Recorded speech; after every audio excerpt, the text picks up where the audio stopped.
নমস্কার, আমি সুদীপা। আমার উত্তরের রান্নাবান্না চ্যানেলে আপনাদের সকলকে স্বাগত জানাচ্ছি। আজকে আমি আপনাদের ঝিঙের বড়া বানিয়ে দেখাচ্ছি। খুব সহজ একটা রেসিপি। দুপুরবেলায় গরম ভাত ও মুসুর ডালের সাথে এই ঝিঙের বড়া কিন্তু দারুণ জমে যায়। তো চলুন দেরি না করে তাড়াতাড়ি বানিয়ে ফেলি ঝিঙের বড়া।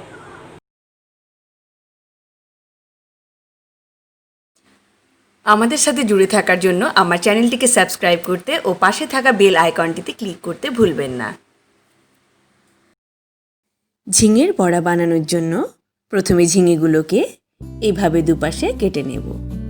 তারপর খুব ভালো করে ঝিঙের খোসাগুলোকে ছাড়িয়ে নেব।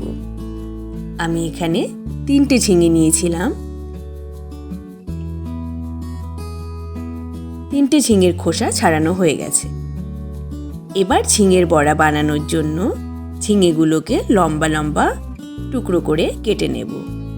প্রথমে মাঝ বরাবর চিড়ে নিচ্ছি, তারপর সাইড থেকে এইভাবে চিড়ে নিচ্ছি।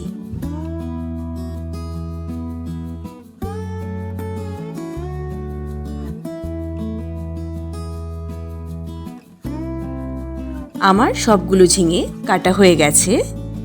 এবার ওপর থেকে হাফ টিস্পুন মতো লবণ ছড়িয়ে দিচ্ছি। আলতো করে মেখে নিচ্ছি। 10 মিনিটের জন্য ঢেকে রেখে দিচ্ছি।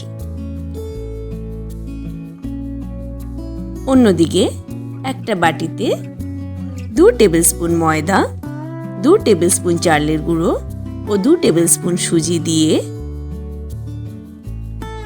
সঙ্গে হাফ টিস্পুন লবণ ও হাফ টিস্পুন হলুদ গুঁড়ো ও 1 টিস্পুন শুকনো লঙ্কার গুঁড়ো দিয়ে শুকনো উপকরণগুলোকে খুব ভালো করে মিলিয়ে নিচ্ছি।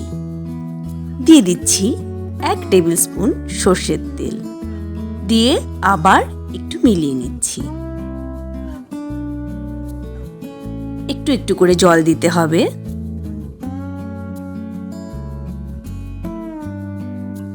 আরও একটু আমার জল প্রয়োজন।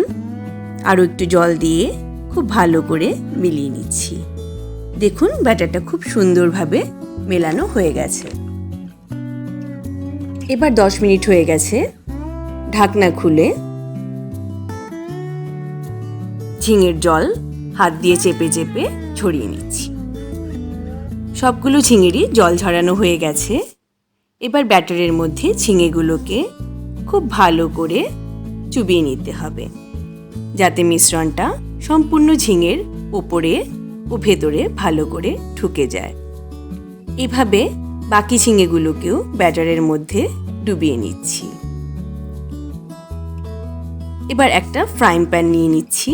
তাতে ডিপ ফ্রাই করার জন্য বেশি পরিমাণে তেল দিয়ে দিচ্ছি। তেল ভালো করে গরম হয়ে গেলে তাতে ঝিঙেগুলোকে ছেড়ে দিচ্ছি। এই ঝিঙেগুলো যাতে একটার গায়ে একটা লেগে না যায় সেটা খেয়াল রাখতে হবে। এই সময় গ্যাসের ফ্লেমটা একটু লো করে নিতে হবে, তাতে ঝিঙের ভেতরটাও খুব ভালো করে ভাজা হয়ে যাবে। কিছুক্ষণ লো ফ্লেমে ভাজার পর আবার গ্যাসের ফ্লেমটা হাই করে নেব। একটা সাইড খুব ভালো করে ভাজা হয়ে গেছে। এবার অন্য সাইডটাও খুব ভালো করে গোল্ডেন ব্রাউন করে ভেজে নিচ্ছি। ভালো করে ভাজা হয়ে গেছে। ব্যাস তৈরি আমার ঝিঙের বড়া। এই রেসিপিটা আপনারা অবশ্যই মুসুর ডালের সাথে বাড়িতে ট্রাই করে দেখবেন। এবং যদি আমার রেসিপি আপনাদের ভালো লেগে থাকে তবে আমার চ্যানেলকে লাইক, শেয়ার ও সাবস্ক্রাইব করতে ভুলবেন না কিন্তু। ধন্যবাদ।